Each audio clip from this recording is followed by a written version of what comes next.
35. 34. 33. 32. 31. 30. 29. 28. 27. 26. 25. 24. 23. 22. 21. 20. 19. 18. 17. 16. 15. 14. 13. 12. 11. 10. 9. 8. 7. 6. 5. 4. 3. 2. 1. Hey, Rocky, you want to see me pull a show out of my hat? Nothing up my sleeve. Presto!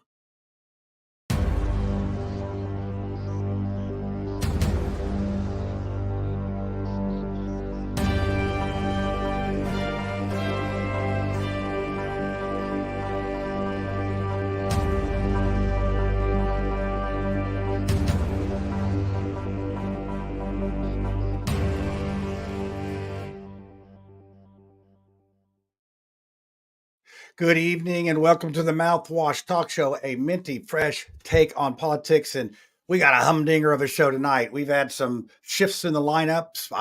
I think it's sort of an all-star cast tonight. We have Charles Bickwalter coming on tonight in place of Tiffany. Tiffany's flying in the air right now, back from somewhere over the vacation or over the holiday.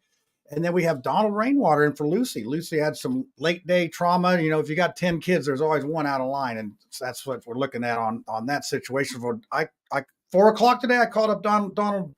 He answered the phone. He said, "I'd love to be on your show." And then, of course, we got John Rust. He's won a victory over the establishment, Darth Vader, the Empire Strikes Back, all of that. And then, of course, loyal Brad. He's here with me tonight. He's going to hold down the fort with me, a regular that always has some good insight from the Democrat side. And I think tonight he may be, all four of the other folk on the show here tonight have had issues with party. Donald's not been kicked off of ballot or anything, but he's had his fun with the establishments of parties. So that's great. And one thing I want to say is, ballot access is very important. I think that I hear a lot of complaints about choices. And if you look at all the way to the top, our presidential race, it's very symbolic. If you watched my preview for this week, actually Biden is a symbol that for those that don't like Trump, and Trump is a symbol for those that don't like Biden. They've become symbols. We're not really voting for people anymore. We're voting for superheroes or whatever, villains, whatever you want to call it. That's what we're voting for. But right here in Indiana, we have our own situation with John Rust and Jim Banks. That are running for U.S. Senate. And apparently the Republicans don't want him on the ballot. If they did, then the county chair of Jackson County could write him a little note and say, hey, you can get on the ballot, but they have not done that. So he took him to court. Last time he was on our show, he was going to court. Now he's been and has won a victory, but there's fight's not over. It's still going to go up to another court. Whew, it's a lot to think of, but we're going to get into that tonight. We're going to dive into that. I think we have a good panel. And we're going to do that. So I'm going to go ahead and bring on John. There we go. Add him on there. Hey, Mr. Rust, how are you this evening? Hey, I'm doing great. Thank you so much for having me. It's been sort of a whirlwind of thing. And, I talked about symbols, and you've basically become the poster child of this two primary rule. And on the good side of it, we had Charles Bookwalter was on the bad side of it, but there's oxygen in the room now for you. So, go ahead and give our folks a little bit about yourself, and then we'll get into it. Well, I am the chicken farmer running for the U.S. Senate, and I won a major victory for 81% of Hoosiers who have been banned from running for political office. When I got into this race, I had no idea about this two primary rule. It's very obscure. You talk to people on the street, no one knows about it. And they're like, oh, you must have done something really wrong to have violated this rule. And then when they said, and they figure out, oh, it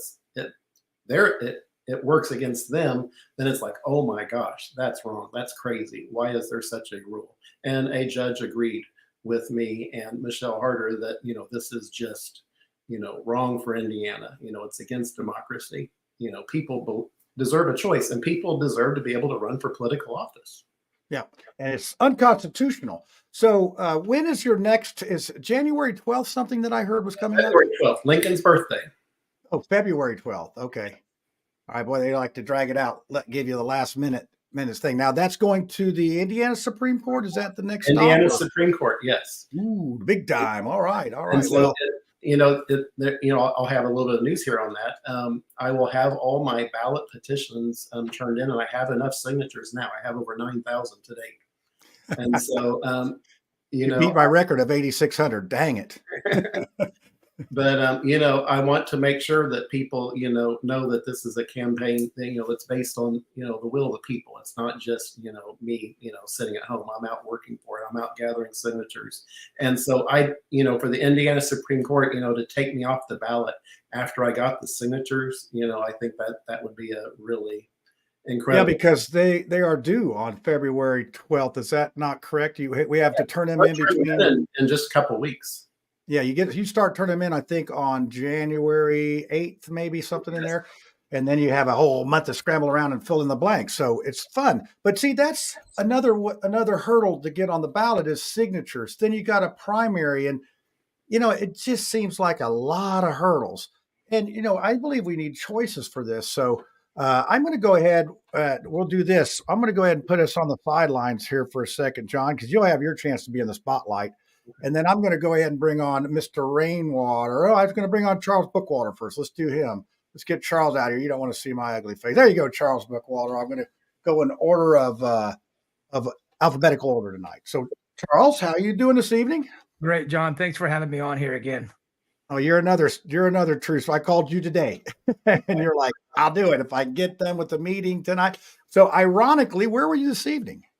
I was invited to speak at a local group called Citizens in Action in Lafayette in Tippecanoe County about the overturning recently of a law in Indiana called the 2 primary rule. Well, go figure that. Now tell everybody what the heck you're out doing these kind of speaks. What are you running for? I am running for Congress in Indiana's 4th congressional district, a position that I ran for in 2022. When, like you had said in your post, and I'll give all credit to John about this, he's the poster child of this 2 primary rule, but the groundwork was laid in 2022 when they originally had this, passed it in the summer of 2021, made it effective in January 2022, that removed 29 candidates, I think, from the ballot, myself, and Amy Rainey being those 2 candidates that ended up laying the groundwork for a case that ultimately was able to be overturned. Now, give me 1 second, because I just want to remind everybody, because I want to say this up front. I want to remind everyone of the adage that it's amazing what you can accomplish if you don't care who gets the credit. And that's very true, and it's very important here. But I say that because you might hear a touch of bitterness in my voice as I discuss this issue a little bit, because we live in a fallen world and I'm susceptible to pride. And, I'm very, I don't think the groundwork was laid with the Amy Rainey and my case. And I'm very happy and I'm comforted by the fact that it has been defeated. But I got to be truthful when I say that I actually thought that the win, that the W would be in the Bookwater win column, not the Russ win column, but I'm glad that there's a win in the column. I'm glad that. So if you sense bitterness, I'm asking you for your forgiveness. I don't care who gets the credit. We're going to go back in history and put this down as a tie. Okay, so it's like no, it's not even a tie. You got a tiebreaker. You got a tiebreaker if we go to the playoffs on this thing. So that'd be good. Well, if it's any consolation, I wished you would have won earlier, so that really. Then John wouldn't have had a battle. But this is how our system is supposed to work. If you have enough people that complain, if it's the will of the people, we should have it happen. So. All right, Charles. Well, I'm gonna go ahead and bring on Mr. John, Rainwater. Can I say one more thing? I talked to someone earlier today that said that because this goes for John, what he said. Yeah, I would rather win too, because you wouldn't have had to spend the money to do it. Because when you're a grassroots candidate, a lot of the times, what do they try to do to you, John? What's the first thing they try to do to grassroots candidates? Are you talking about this John here? No, yeah, discourage. Yeah, Oh, sorry. yeah, that's the way it's like. Well, the first thing they try to do is discourage you, then they That's try right. to destroy you, and then they rinse and repeat. Yep. It is always Yes, what they. I've That's got how they that do it. 100% at every step of the way. 100%. 100%. So, well, speaking of somebody that's not discouraged, this is Donald Rainwater. Donald, tell our guests a little bit about yourself, and then we'll get into this thing when we bring on Brad. Brad's probably thinking, "Man, I'm like the third wheel tonight. I'm the only original. I'm the only original panelist on."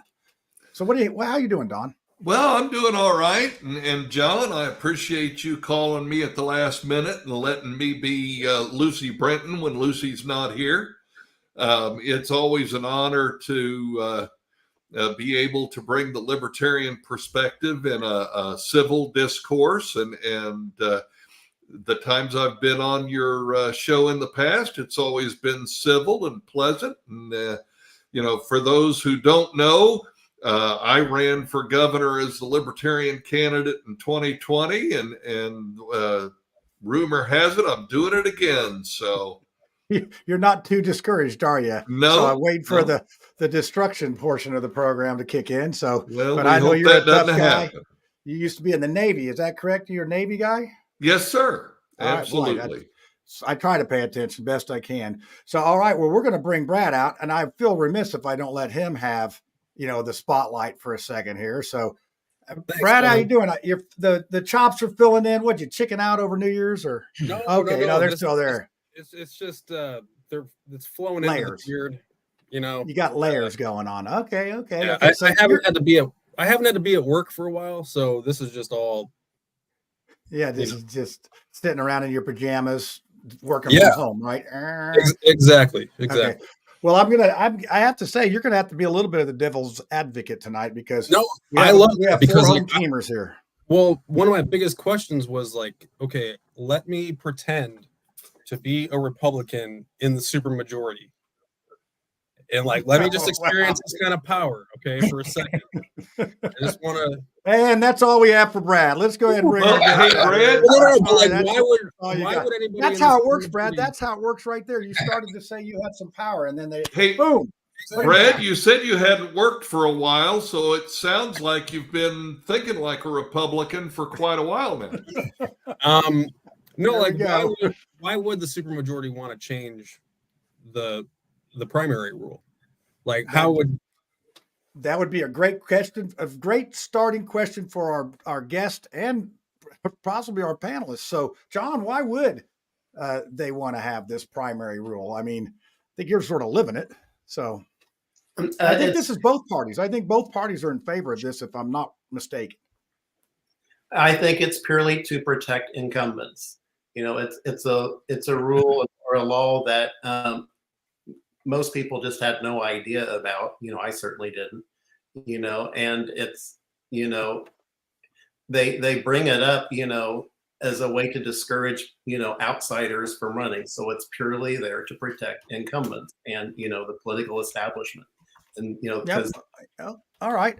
Hey, Charles, what's yours?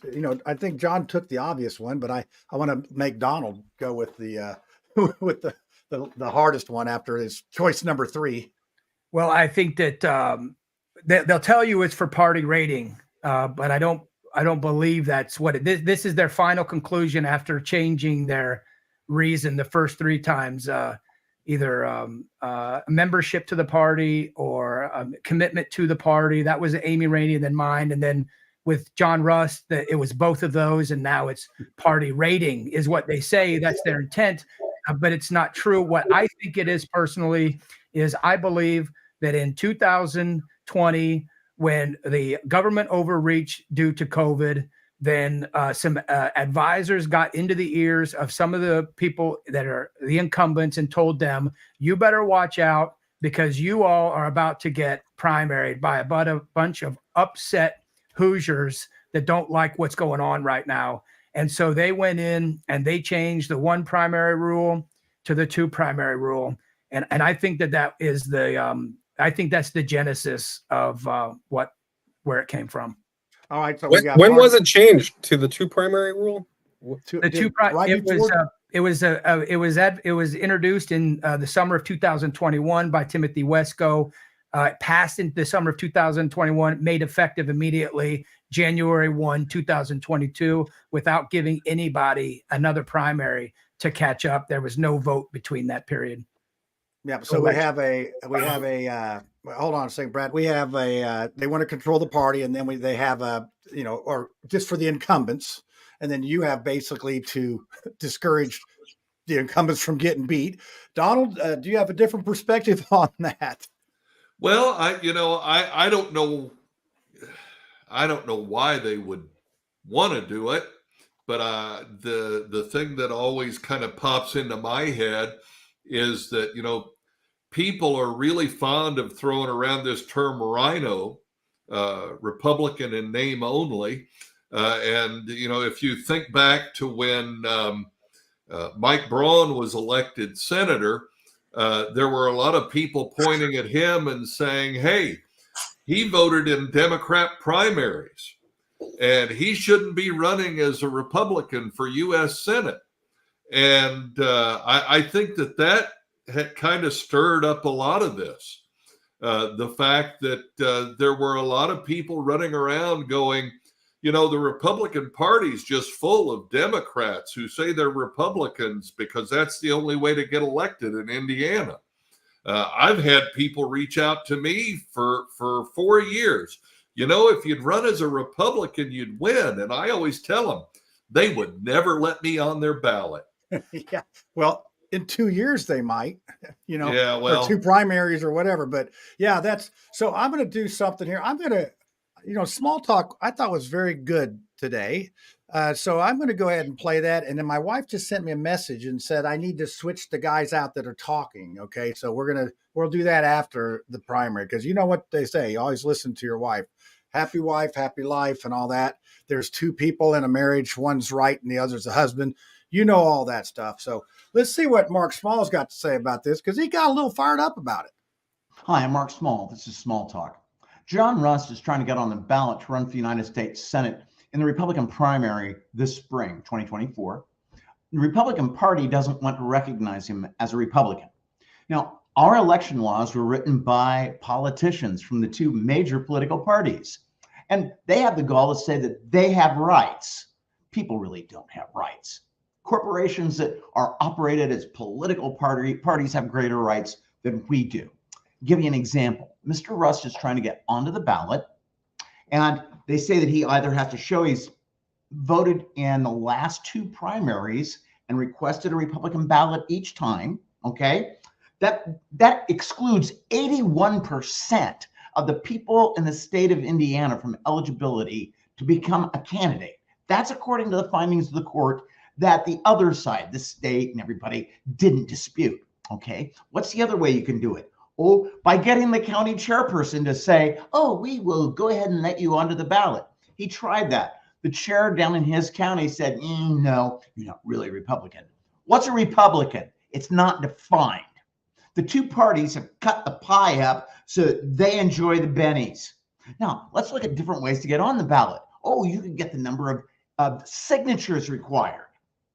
You want to know how that works? Ask John Schmitz. I argued that in U.S. District Court. They said, and the judge really agreed that the law sucked. Didn't matter. They were just trying to keep the signatures in there that should be and all this other crap. Well, Mr. Rust is trying to get on the ballot. I don't know what his views are or his positions are, but I'll tell you this. We should stop having one party rule. And when they're all in the same back room just cutting deals, it's one party. It used to be said in Indiana, the way you get a law passed through the General Assembly is by tossing a paper bag of cash through a transom in the Claypool Hotel in the dead of night.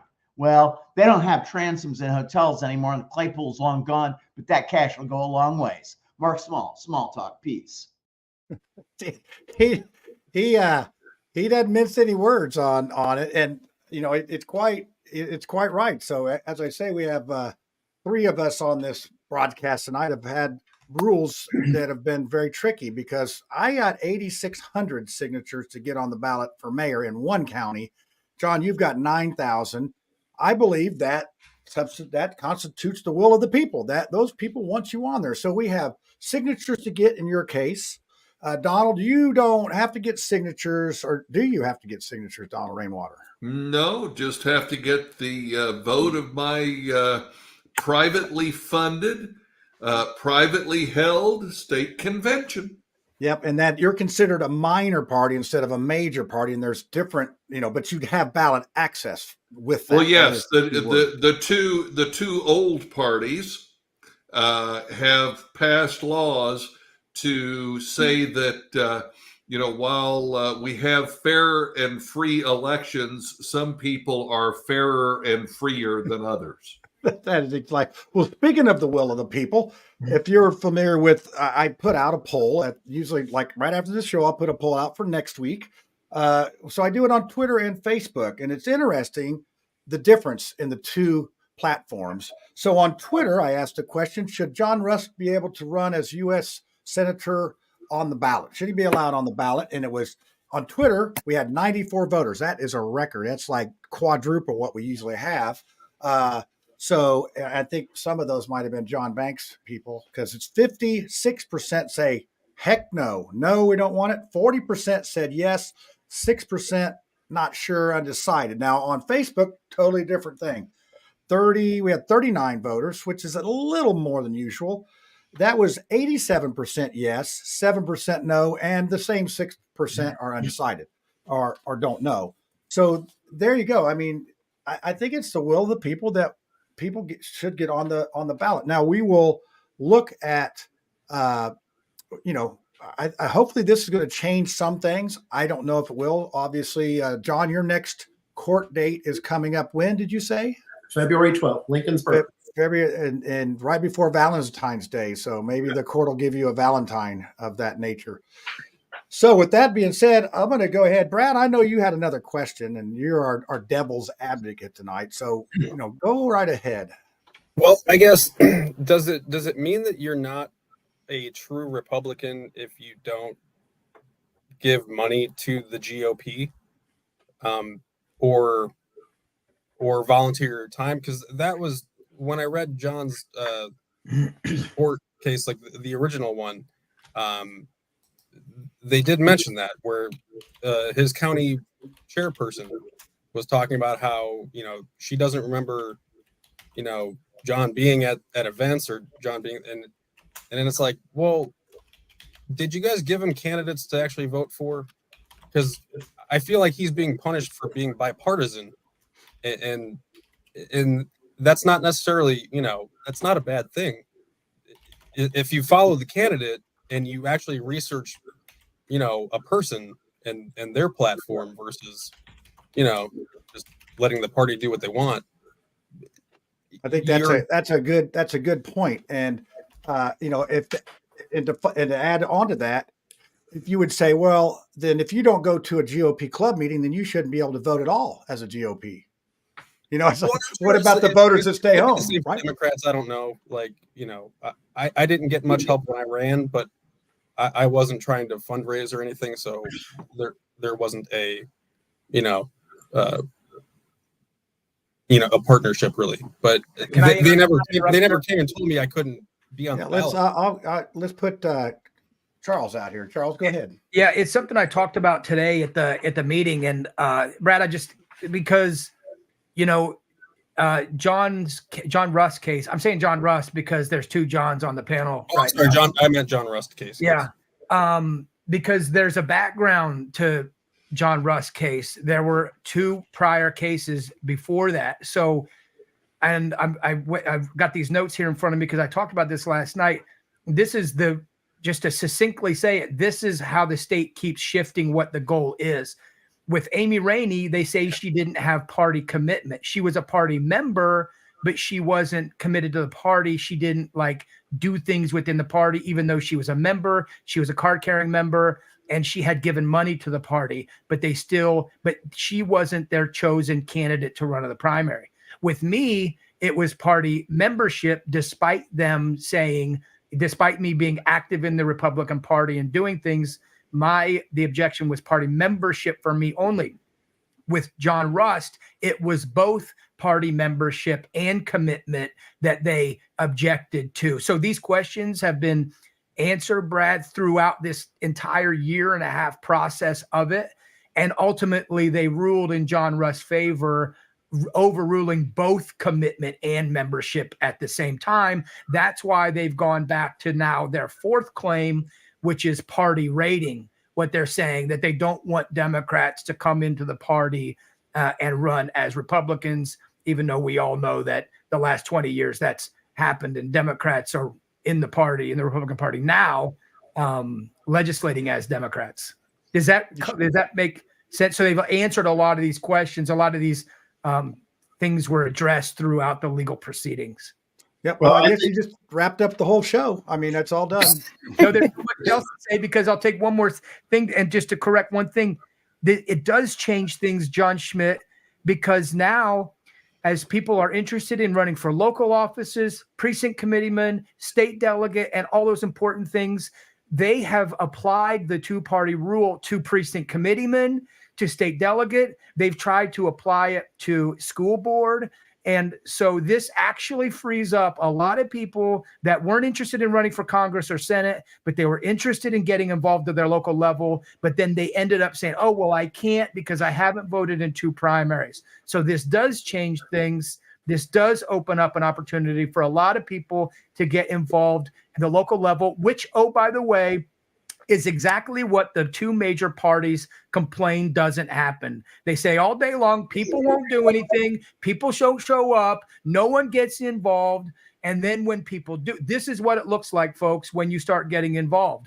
You get the Charles Bookwalters, the John Russ, and everyone else that wants to run for Congress on a major, or run for office on a major platform. So I'll share I yield my time. All right. Yeah. Well, we're going to get Donald Rainwater out here because he has a great question. Go ahead, Donald. So, Mr. Rust, if by some strange twist of fate, the Indiana Supreme Court rules against you, are you subject to the sore loser law here in Indiana? And for those who maybe aren't aware of this, in Indiana, we have a law that says if you run in a primary and lose, you cannot run in the general election for that same office as an independent or for another party. So I'm just curious, would you be able to run as an independent, John, if you could not run as a Republican? I don't know, but I'm running as a Republican. And back to this original question, it kind of bothered me because we brought up this thing on donations to the local party. I have only ever 100% all my life only given to the Republican Party. I've never given $1 to the Democrats ever. And so, when the local county chair said, oh, you didn't donate to, her or whatever back, that she didn't know about it, but that just struck me as, well, that's a strange interpretation of that rule, because I have 100% record on it, 100%, always, donating to Republicans my entire life from back in the 1990s forward. It wasn't just, this week or this year, always. Yeah. One of my things is, I thought Donald was going to try to recruit you to the libertarian side of things. Cause I don't know who they got. You already got somebody, Donald, for the Senate? You may be familiar with Andrew Horning. He's going to be running for U.S. Senate as a libertarian. Yeah. But, I wanted to kind of keep this neutral, if you will, and just because here again, I think it's part and parcel of the heavy-handed nature of the way that the 2 old parties have a chokehold on things when they say, if we can keep you out of the primary or get you defeated in the primary, then we can make sure you can't run at all. And I'm not sure that I think a majority of Hoosier voters, if Mr. Rust can't be on the Republican ballot, they might not be disheartened if they could see him run as an independent in November. Okay, so I'm going to put me out here and talk about this because, all right, so he wouldn't be susceptible to the sore loser law because he would not be on the primary ballot. And if he were to go to independent, he would have to get 2% of the signatures of the Secretary of State for the entire, and that's about 25 or 30,000 signatures. And guess what? He would only have until June 8th or 6th to get that done. So it goes back into a discouragement thing again. And, we can thank Ross Perot because it used to be before Ross Perot, it was a lot easier to get on as an independent, but Ross Perot scared the change out of their pockets, so to speak. I don't know if you remember that saying he had. And so they made some tougher laws. And I was always wondered why you didn't do 2% of the race that you're running against instead of this. I'm not running against the Secretary of State. Nobody on here is running against that person. Why do we need to get 2% of what they got as votes? So that's my 2 or 3 or 4 cents worth on that. So Brad, you got another question, I'm sure. I'm putting you out here. You better have one. Yeah. I just want to know, can we just do away with signature requirements? Like, yeah, that was. I mean, that sounds like the most tedious, god awful thing I've ever heard of. Like, I could think of so many other things that I'd want to do with my time. Yeah. So I've got to. And what is the harm of having, like, a bunch of people on the primaries? Just have the people. That's what a primary is for, isn't it? Exactly. I mean, it's like just how have many them on hurdles. there, and if they get stomped, which they will, they get stomped, and everybody's happy because they can feel like they were a part of it. Well, and I think that our primary races in a lot of places are the races because they're so either heavily Democrat or heavily Republican that the primary is the race. I mean, we had a council seat here. We had several of them. The primary was the race because after that, but if you introduce yourself as a Democrat or a Republican, most people will hate you. Nobody puts it on their signs. Nobody puts it on their campaign literature. I mean, they don't. There can't be as much stock put into it that, I mean, I don't know. Well, yeah, I can see that it's frustrating. A lot of people are frustrated with this. Go ahead, Charles. Well, it's true that when the party removes a primary challenger in a lot of counties in Indiana, they are removing the option from the voters. The primary is the race. There's no doubt about it. Now, I just wanted to address the signature thing, and I'm not for signatures. This is not what I'm saying, but I just want to make this point here. Attorney Jim Bopp in John Russ' case admitted in front of the judge that the voting rule was unconstitutional, and the case will fail on that claim. He said that in court. It's unconstitutional, the 2 primary rule, and it will fail. He said, but that it should be party chair only. Okay. And my understanding is the judge was kind of surprised by that statement. But just imagine that, because I'm telling you all, my candidacy in 2022 came down to one person. And I made the claim back there, maybe even on your show, John Schmitz, I would rather have to go out and get 500 signatures because I have a chance in a county that has thousands of people in it than have to go to one chair and be denied access to the ballot. So I'm not saying that this is a false dichotomy or whatever it is, or you only have 2 options. That's not what I'm saying.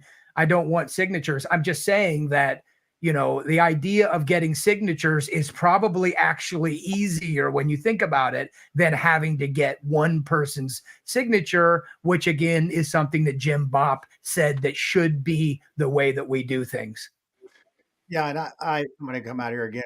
And I honestly, I enjoyed I think getting the signatures. I think it should be the candidate has to lower the standard and make the candidate do it. Because, I mean, John, you probably had a lot of help with yours. You maybe could.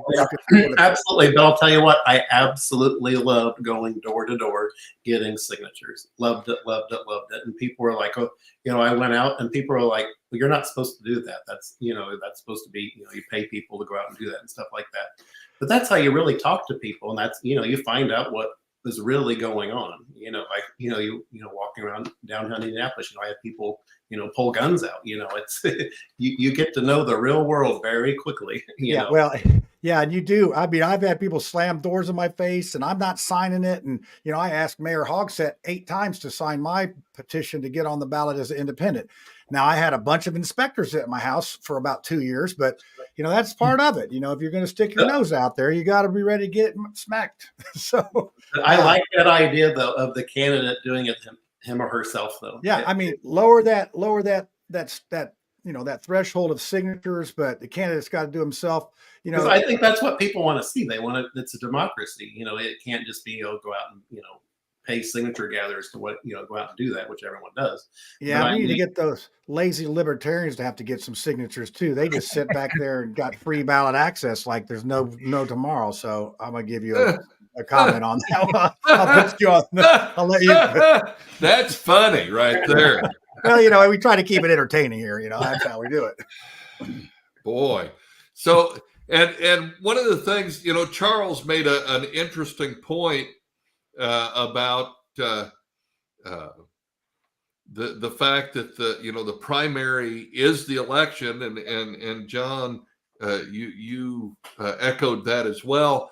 And I just want to point out that this whole conversation is a microcosm of a much more complex and complicated and difficult issue, because the reason that the primary in many elections is the election is because we in the state of Indiana are so subjected to gerrymandering, and the fact that the two old parties here again, and in the case of the supermajority, the Republican Party has been able to rework these rules, districts. Oh, districts too. So that the voters, it's just like our congressional districts. When they basically give up Marion County to the Democrats. Brett, I'm sure you're happy about that. But in order to do that, they make sure that they have, other than probably up around Lake County, they've got everything else segmented so that Republicans have the votes. And, this is a much bigger picture. I would love here again to see all political parties, any political party, pick their candidate at a private convention. Then you wouldn't need signatures. Then you wouldn't have taxpayer-funded primaries. And we could roll out the candidate that each party, and I got to be honest with you guys, I wouldn't want to run for a party that didn't want me to be their candidate. So, that's, let's make it so that everybody can show up at a convention, get the nomination, and then November's election is a real election. Yeah, I think that, because your party, Don, pays for their own convention, and that's right. And every single person on your ballot is selected during that process. And you don't see people's hair on fire. I mean, your hair won't catch on fire, but you know what I mean? Literally catch on fire. Yeah. So, and Charles, what are you laughing at? Your hair can't catch on fire. You guys have already been so angry and frustrated. Your hair just burned off. I mean, well, they say God only made a few perfect heads. He put hair on the rest of you. Yeah. Isn't that right, Charles? I'm working on it myself. So, yeah. But yeah, that's, but that is true. I mean, and it was fun, because, the Republican Party, they, and the Democrat Party and Libertarian, you have people that go vote that get elected through the primary process. Now they'd have to do that a little differently because that's the only time that we're doing precinct committeemen, state delegates is in primaries. And it's every other 2 years for the Democrats, Republicans. But, that's sort of a minor caucus situation where you get your spokesman from a precinct or a small area, and then you go voice that vote at a convention. And it's not taxpayer funded. To me, these parties, if they're going to make rules and they're going to want the party to fund these, the taxpayers to fund this, then guess what? then everybody that pays that tax ought to have a chance to get on that ballot without these hoops and ladders and chutes and snakes and ladders. What somebody called it the other day, snakes and ladders. That's what it was. So don't let me get off on a rant. Don't let me do that. I can interject here. I think I regarding what Don said, I think the Libertarian Party was started probably because the Republicans had strayed from their core values is what happened. And the concern about having a party convention make these appointments is because of that reason, because the party has strayed so far from their core values that the people, the voters, believe in the core values. And oftentimes the politicians are just grandstanding. They're telling the voters what they want to hear, knowing that they're telling them what they want to hear because they know that's what's going to get their support, but they don't support what the voters actually think. So there's that. And here's another problem with it, because these numbers, like 81% of Hoosiers haven't voted in the primary. Well, the way our system is set up, these GOP chairs choose 60% of the precinct committeeman. So if you're going to go into a convention where 60% of the people have been chosen by the party, and you got all this apathy in the party, I'm afraid that we're not going to see a lot. And I don't know what the answer is. I'm just pointing out some of these things that I've kind of learned now that are, what ends up in the people not being represented. Well, let me help you out here. Slick Witty brings up a good point here. Do you think Charles or John or myself would be allowed on the ballot if it was a convention? So they would just be able to get us, just hey, throw us off the ballot at the convention. Then nobody really knows about it. But Slick Witty's got a new program out. It's called Witty Reviews, and he's going to be reviewing in Indianapolis, the Marion County City County Council, and he's doing it like Mystery Theater 3000. He's going to be down and commenting on what the city council is doing. But Charles, what do you think about that? If we showed up at the convention, they're going to be like giving us big sloppy kisses and patting us on the back and giving us money and letting us do all that. Are they going to do that? Or you think it's going to be the same battle? I think they will when. Oh, okay. I think they will when patriotic, liberty-minded Hoosiers engage in the political process. They run for precinct committeeman, they run for state delegate, and they take their party back, and they don't let politicians grandstand and tell them something that they're not going to do. And if they say one thing and they get elected and they don't do it, you primary them and you get rid of them. That goes for me. That goes for John Russ. That goes for Don, anybody. Doesn't go for me. Okay. Yeah. So I think that we can, but look, this is a sustained effort. It's a sustained battle where you have to keep engaging and you have to keep fighting to reclaim your party and bring them back to the core values. Now, would that happen now? Would that happen tomorrow? No, they would not. They would not choose any of the three of us to do it. But as we continue to engage and people are waking up and they're fighting back, there may be a point, and I'm optimistic that there will be a point when things start getting corrected. And if there's not, then we all know what that results in anyway. We either start correcting it or, things aren't going to be easy here anymore if they keep doing this to us. Just keep doing it. That's right. I got to ask a quick question, though. Charles, if what you're saying is accurate, then what you're telling me is that Diego Morales was the establishment pick for Secretary of State because he went to a convention and beat Holly Sullivan, who was clearly the establishment pick. And he did it because the people at the convention stood up for their principles and said, we don't want the establishment Republican. We want somebody different. And I think Micah Beckwith is counting on the same thing as Lieutenant Governor nominee in this May. In June, he's looking to be appointed or nominated at a convention. And I guess, I just don't understand if some statewide offices like Attorney General can be trusted at a convention, why can't all of them? Exactly. There's just this double standard with the Republican and the Democrat parties, and I'm just curious.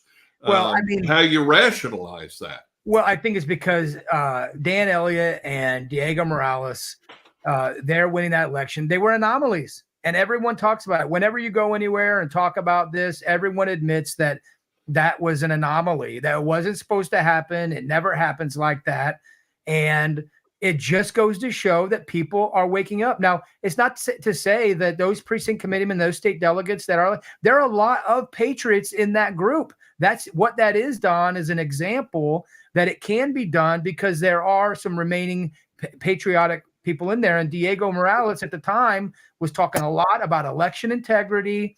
And he was talking about, voter integrity, paper ballots, getting back to one-day voting, a lot of those things that he was talking about, and that resonates with Hoosiers. So I think it was an anomaly, and I think it was a lot of the precinct committeemen and delegates kind of trying to push back a little in their own convention and own kind of establishment way. Yeah. So really, I think how we got to this point is one of the questions I've been sort of thinking about here. How we got to this point is that they've just hodgepodged rule after rule on top of rule after rule, and nobody's gone back and just said, "Hey, we need to start from scratch again. Let's get it right." They just really have done that, and I think that and they forgot about the people. I mean, when you get complacent and when you don't have competition, complacency runs rampant. They don't care. Yeah, they don't care because you can't do nothing about it. But now there's people that can do stuff about this. So, Brad, I heard when in the comments there when Micah Beckwith's name was mentioned, you curled your eyes back or whatever. What's up with that? Oh God, yeah. Well, I think it's such a stupid way to elect anybody. By the way, like my biggest fear is that Micah Beckwith is going to become lieutenant governor somehow, and then like something is going to happen to the governor, and then like Micah Beckwith is going to be in charge of Indiana, and I'm going to lose my mind. I don't know how else to phrase it. That would be a lot all of I got to say to this. First of all, I support Micah Beckwith, but if that is your case, Brad, if that is your case, then all you're doing is admitting that the governor of Indiana has too much power. If you really believe that Micah Beckwith being elected can completely change your life, then you really ought to be an advocate for small government, where I am. No, and I appreciate that. You're basically calling me out on like road rage.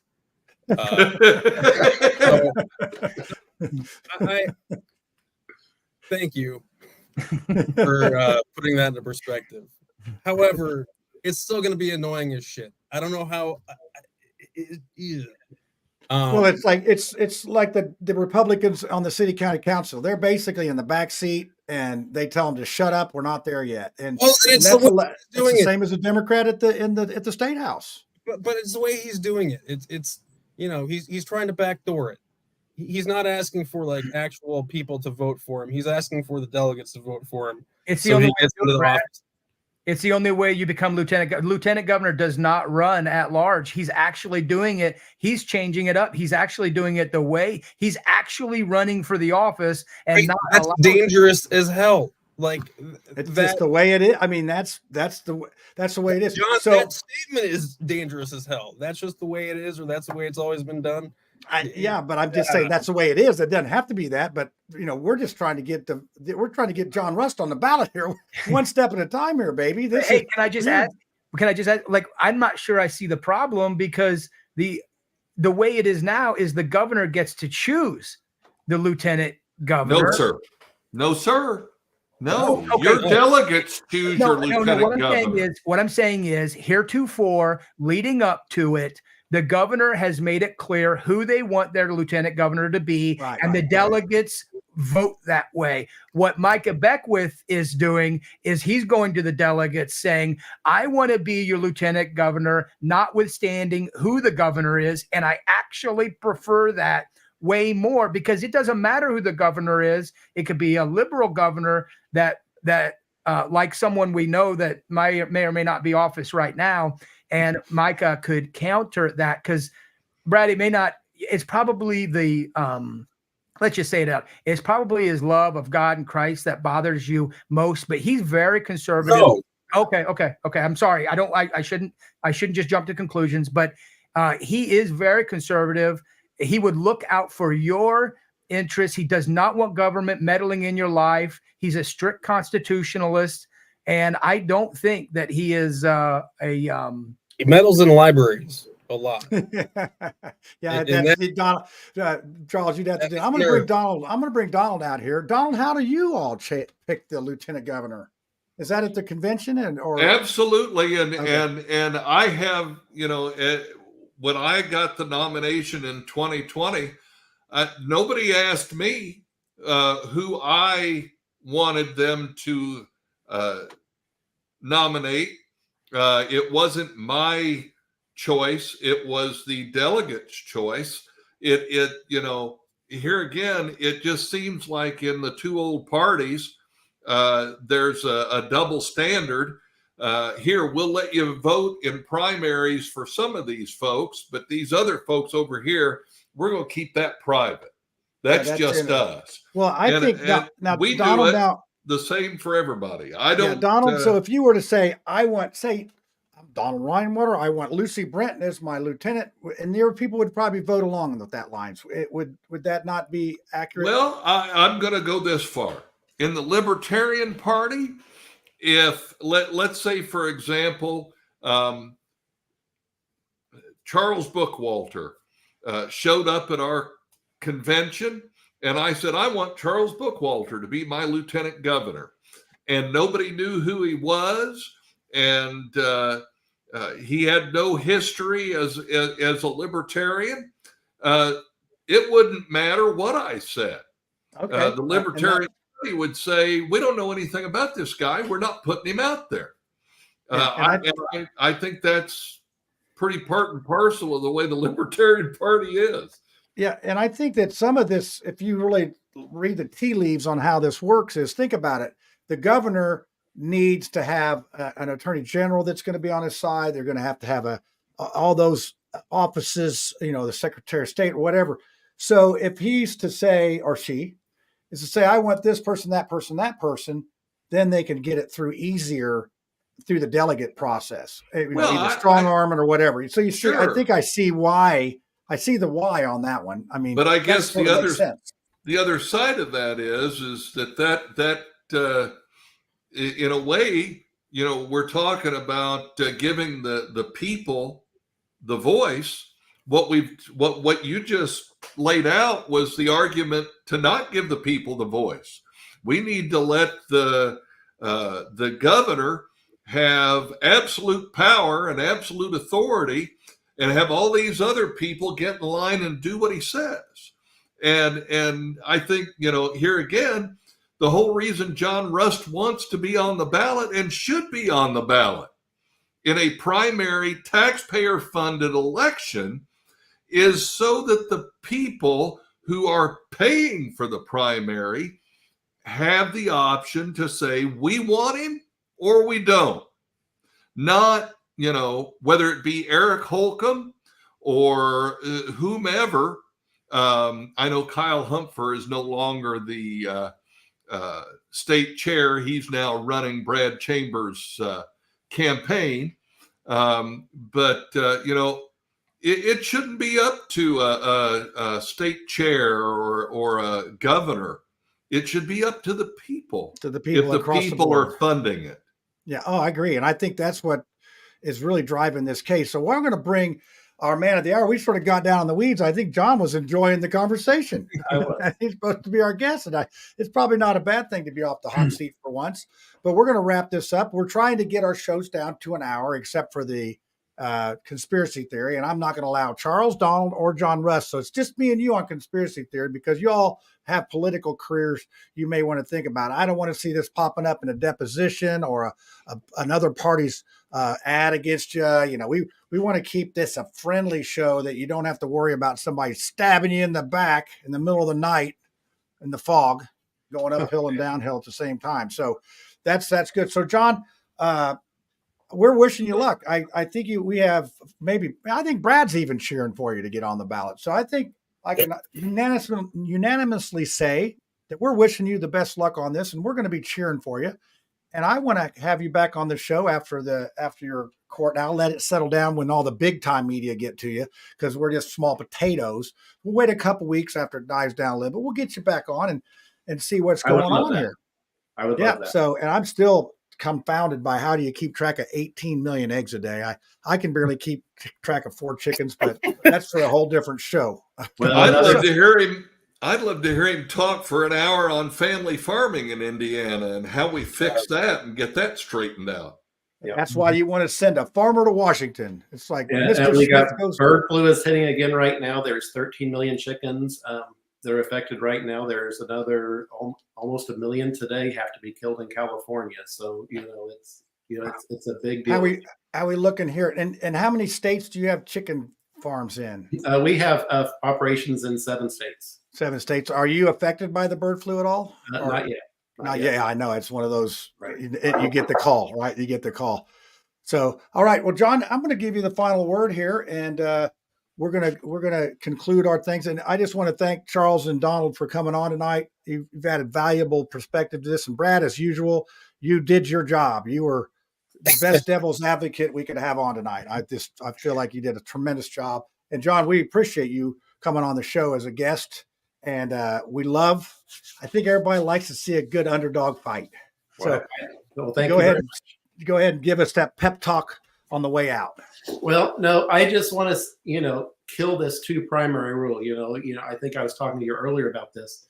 The 2 primary rule, it's bad for people that live in rural areas, for instance, like me. I can't vote in a primary every year. I can only vote in a primary every 2 years. And so that's a unfair advantage for people that live in the city over rural folks. And in Indiana, that's a big deal, because I can't qualify for that rule as fast as someone that lives in a city. And, and as I understand it, they were talking about making it a 3 primary rule. I think there was some talk about that. And, and that was just making it more and more insane to keep people off the ballot and to protect these political incumbents. And that's why I'm running for the U.S. Senate. I want to very strongly work for Hoosiers. I think we are all sick of what the establishment is doing to us. And these career politicians that come in and promise, everything, like the border wall. How long we've all heard, Jim Banks talk about the border wall. Now suddenly, he's been in Congress, 4 terms. We don't have one yet. When the Republicans had the presidency, the House of Representatives, and the Senate, we didn't get it. Why was that? That's why, people are sick of career politicians. We got to send outsiders to Washington to actually get things done. With what's happening on the nation's debt and government spending, it is insane. We have to have people that have some fiscal responsibility in Washington. That's just not there right now. So thank you very much. Well, I wish I could vote for you in the primary. Damn. Yeah, because you can't, because you can't out of your party. It's an open primary state. It's an open primary state. You absolutely can. Yeah, at your own peril at this point. But hey, Brad, save that thought till after the 12th of February, because I can't vote in both, though, right? Would that be the final? I mean, they could take it to the Supreme Court after that, but I think that the big time Supreme Court after the 12th. Is there another avenue for them to go to? Would they have to go to a circuit court somewhere, or what would be the next step for them to keep pounding on you after the 12th? I think to the U.S. Supreme Court. Yeah, I don't how that process, because the ballot has to be made, and to me this would be it just very running up the clock. Yeah, I'll be I might be sitting side by side with Donald Trump trying to stay on the ballot. In the U.S. Supreme Court. Please snap a selfie for us, okay? When you do that. We would love to see it. All right. Well, we appreciate you coming on, gentlemen. I loved it.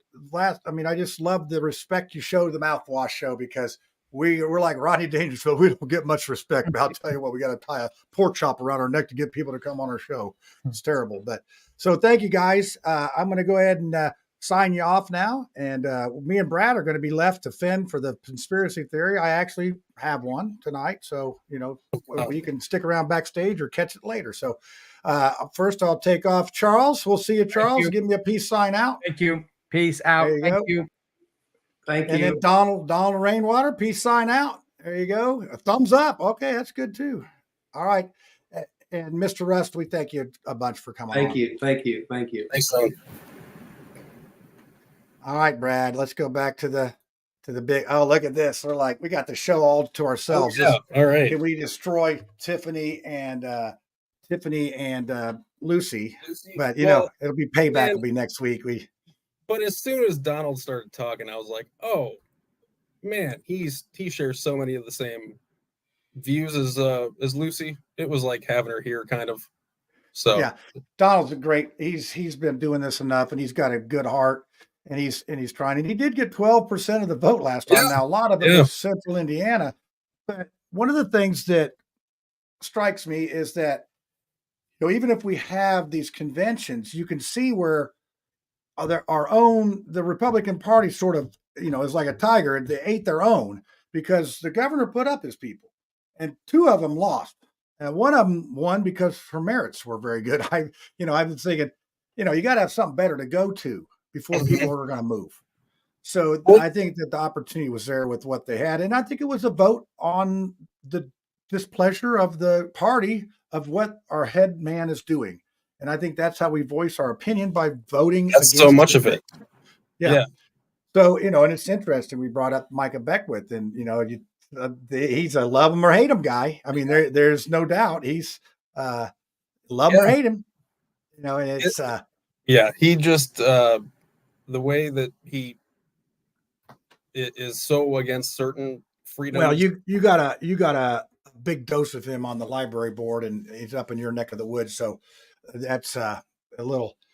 You're probably smarter than the average bear when it comes to how he behaves. So not anymore. He still blocks me. At least. See, I don't agree with that. I with you. Yeah. I mean, I can see some people, like Slick Witty. I block him in a second. Oh, well, no. And so everything that was going on with Twitter and it's one of those where I'm so happy that I don't know. I can look at it and see the long view of a post and just turn off my eyes and just walk away, because it's just best to not engage. There's a Cosby Show episode where it was like Cliff's advice was just to well, and did you get your Jello pudding pop and sit back and just relax? See, I still love that show. Yeah, the Huxtables. That's good. So, all right, you're going to be ready for this conspiracy theory without Lucy here. I feel like we're running a little odd here, but we'll get it going. Okay. Let's get it going. Hey, y'all, it's time for the conspiracy theory, so you better get your tinfoil hat out, and let's see what's going on this week. Oh, boy, I about lost one of my antennas. It's definitely not working good. So what do you got there? I got an Iron Man mask for...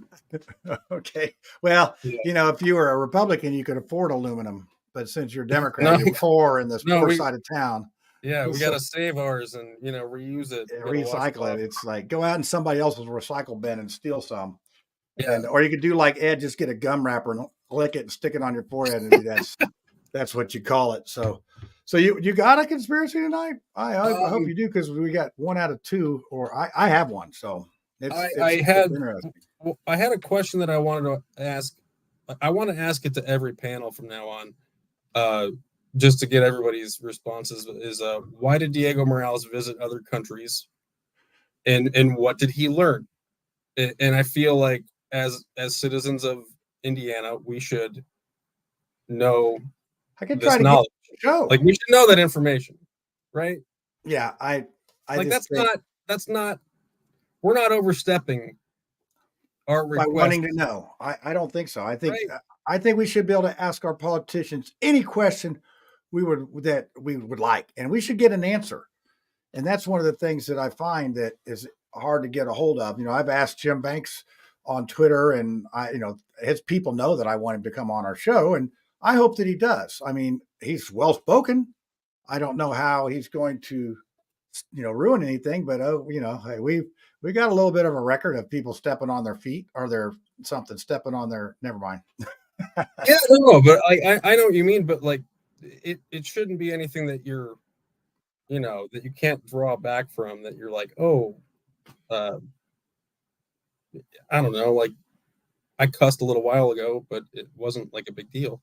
I didn't think so. I can edit you out. That's how it is. Oh, Hey, this well, world, I mean, it seems like the F-bomb is part of our English language anymore. So, hey, it's just, it's like I said, it's just how it is, right? Yeah. My conspiracy theory, though, or because who was the representative? It was Trey. Is it Trey Hollingsworth? Hollingsworth. Trey Hollingsworth he's a U.S. rep, sort of. He's a guy that buys he's got a lot of money. Okay, so I feel like he is one of those people that law was actually written for, and he still somehow gets around. So like I get, and I was gonna bring this up right at the end, and you cut, and like you rightly ended it because I was gonna start bringing up like, well, what about this guy? Because like I remember when he ran for office, like, and I couldn't vote in that district, and I was so mad because he won, and I'm like, he was from Tennessee, like you could look it up, and they even did the commercials that he was a carpetbagger. I mean, yes, but I think at some point these folks become symbols. It's like I said in the show, it's symbols of what though, like conservative or liberal or abortion or whatever, or the other guy, they hate the other guy. Well, by gosh, we don't want Democrats in charge. They'll run us in the ground. By gosh, we don't want Republicans in charge. They're going to push grandma off the cliff. So I just think that people get so enamored by how these folks are marketed. And I think people are sort of waking up a little bit. You got shows like ours. We don't answer these people. Have you seen the Indiana Unclaimed commercials on YouTube? No, I haven't. Okay, you gotta check those out. Those are sad. Are they classic? Well, I got stuff. I got a couple things on there with my ex-wife that I'm afraid to call her to get it signed. I'd rather chew my arm off than get that $156. Let it be unclaimed. Yeah, some things are better unclaimed, right? Yeah. so okay. Yeah. So what's your conspiracy? Oh, that was it. Thank you, loyal listeners, for reminding me about the banner. I appreciate that. I believe Trey Hollingsworth is the reason that this whole law exists, and I'm in favor of the law because of it. However, the law did not do what it was supposed to do because he won, and now it's blocking John Rust and others. Yeah, and it's like why are the laws that are written to clearly block the evil doers, like they can still get around it, but like the people who want to run to keep others honest, really, and put up the good fight, man. Yeah. It's when I asked John Rust, would he run as an independent or libertarian or whatever, he didn't mince any words. I'm running as a Republican. I mean, to me, that should have been the only testimony you need, that if he's a Republican or not. But and I get it. My wife's a rule follower. I like the spirit of the law. I like that saying, and that gets you in trouble sometimes. But maybe I'm a little bit Democrat or libertarian in that regard. Yeah, exactly. It's like prove it. I'm a Republican. Prove it. Prove it. Yeah. Okay. That's what is, and then like Mark Small says, he claims that this is the Mark Small rule because he was sort of affected by it too. So he started early on voting Republican because, and obviously there's a lot of people that, I think even one of the comments was, speaking of rhinos, Mark Small's talking, and it's, but what is a Republican? We've sort of labeled them Democrats, liberals, and Republicans, conservatives. And well, if you're a Republican, you can't be a liberal. There's just no way you can do that. And the other way around. Like, how dare you vote for the other party or vote for a candidate that you agree with, that you just think will do good for your community or your. And I think in John Rust's case, he just voted for a friend that was a Democrat. So it's like, wow, you're going to end a friendship because of a party rule, but all that. So, what's your conspiracy theory? The show's we're trying to wind the show up in an hour here, and you and me go. Oh my God, I'm so sorry. I really don't have one. That no. You were all excited about the show. I know. It's like you were Yeah. busy reading the court cases, and I like you do the research on stuff. You do the research. Okay, so you're going to have to stick with me on this one here. This one, well, we just had Christmas, and Christmas celebrates the birth of Christ. So, and this is, I hear people talking about, oh, it's the end of times. It's the end of times. And it's like, Jesus has got to come back soon. So, but like in the book of Matthew, it says, no, it's like birth pains. There, it's going to be, nobody's going to know when the time is going to come. But if you are to read some of the prophecies and all that, the timing of Jesus's birth, everybody thinks, well, it was 0 AD. That's when, no, actually, his birth was 4 to 6 years before AD started. Yeah, that's true. It was during the rule of King Herod. King Herod actually saw the Star of Bethlehem, and he ordered all of the 2-year-old males murdered in order to get Jesus, but they escaped. And then, so if you take that, so that's 4 to 6 years. And then if you look at Jesus's death, they estimate that at 30 or 33 AD. So that would mean he was around, he could have been 34. He could almost been 40 if you take both of those numbers and add them together on that. So there's other prophecies saying that Jesus will be gone 2 millennial. That's 2,000 years. And I don't know if you remember Y2K, but I think a lot of people thought, hey, this is the end. It's 2,000 years since Jesus's birth or whatever. So my conspiracy, I'm glad you stuck with me on this, is that it will be 2,000 years after Jesus's crucifixion, which no one can nail down. So that would fulfill the prophecy of no one knowing the time or the place of things, because you have a 3-year spread on the death, you got a 2-year spread on the birth. That's 5 years that you could be on or off. But I don't think a lot of people would argue too hard with you about how things are these days. There you go. What do you think, Brad? Is that pretty good thought out conspiracy theory? Well, yeah, because like my Easter is always different every year. Yeah. I don't know how that would affect. I agree. It might be Easter of, but you think about it, we are at 2024 now. TikTok. Wouldn't it be? Yeah, like I'd look out for 2033. Like, yeah, well, I think when you get up to the 2030s, you could, we could be. If I live that long, this show doesn't kill me, then it'll be good. I think it'll be good. So hey, do you think we'll have flying cars by then? Flying cars? Well, hey, do you remember what kind of transmission Jesus had in his car? No. It was an e-manual. Why didn't you ask me why he didn't have a car? He didn't have a car. But hey, Jesus. I would love if Jesus had a car. That would be awesome. Well, he had a donkey. Yeah, and it's Jesus like in the prophecy that he was being on a newly born colt who's going to ride into, Palm Sunday and all that stuff. All that was prophesied 400, 500, 600 years ahead of time. But here's another one for you. Jesus had what was Jesus's profession? Do you remember, Brad? Do you remember what? Carpenter? But he had a side job too. You know how I know? Dealer. Yeah, he was a florist. No, he was a florist. You know how I know? Because he rose in 3 daisies. Probably. Sam Kinison got killed for making Jesus jokes, but mine were honest. Mine were innocent, honest Jesus jokes. So that's okay. So on that, Brad, let's end this fiasco. I thought it was a very good show tonight. You did a great job on your part of things, and we'll have the ladies back to even us out a little bit next week. And we do have our friend coming on. I have made contact with the person who's testified for the January 6th. He was cybersecurity for the My Pillow Symposium, and he's a very, very got some very interesting insights that maybe behind the scenes. And then we'll do that. And then I think we're trying to work on a LEAP program. That little program where they're trying water up in the Wabash Valley. I know nothing about it right now. Like I have to. Well, I got to start studying because we're going to know something about it. That's what we do on this show. So I want to thank our loyal listeners tonight because we had a pretty good crowd out there, and it looked like there was some, a pretty good cross section of that. I'm going to take off the conspiracy theory. I can take off my hat now for a second and to show like a normal human being for once. Have you seen the 4 Hours at the Capitol documentary about January 6th? No, I'm still combing through the Jeffrey Epstein flight list to make sure I'm not on it. I don't remember going, but I might have been at a party and they roofied me or something. You never know. You just want to Never make know. sure. You never know about these things. No.